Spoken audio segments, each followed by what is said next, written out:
You ever find yourself completely hooked by a super simple cartoon? Well, today we're going to pull back the curtain on one of those stories.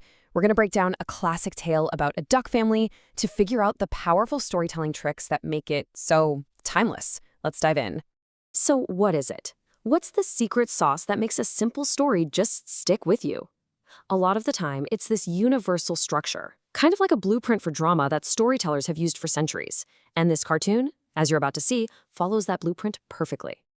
All right, so every great story, it needs a beginning, right? A before, that moment of calm before the storm. And for our duck family, Act 1 is exactly that.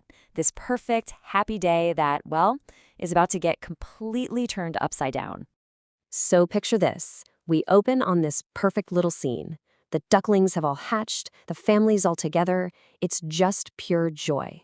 This is the baseline, the world as it's supposed to be. It's that harmony that's about to get shattered.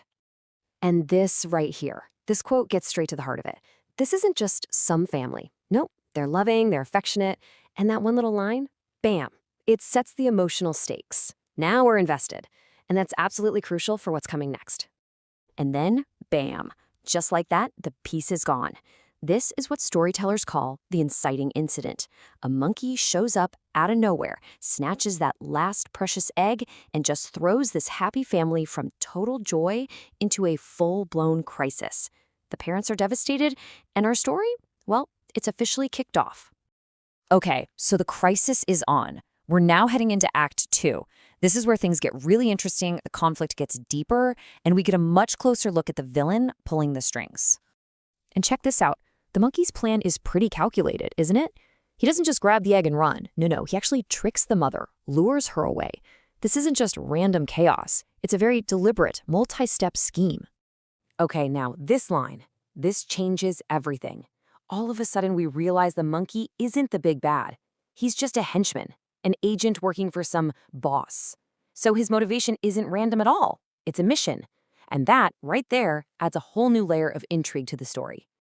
So just when things are looking pretty grim, the whole story takes a sharp turn. A new character shows up on the scene, someone who's ready to face down the villain and set things right. Yep, a hero enters the picture. And listen to this. There's zero confusion about where this hero stands. He immediately draws a line in the sand. This isn't a friendly chat or a negotiation. It's a direct, in-your-face challenge. The demand is crystal clear, the threat is real, and you just know a showdown is coming. So let's break this down, because it's a classic setup. You've got the villain's motive over here, totally selfish, right? He's just trying to complete a job for his boss. But then you look at the hero's motive, completely selfless. He wants to restore justice, to bring a family back together. And that fundamental clash, that's what gives this conflict its real power. And here we go. Act 3, the ultimate showdown. This is it. The hero and the villain finally go head-to-head in a confrontation where everything, and I mean everything, is on the line. You can see the whole arc of the fight laid out right here. First, you have the challenge being accepted.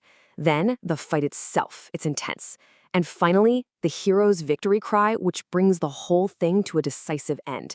It's just a perfectly paced little action sequence. But wait, the story doesn't just end with the fight. That's not the point. The last part of Act 3 is all about the emotional resolution. It's about getting back to that peace, that harmony that was shattered way back in the beginning.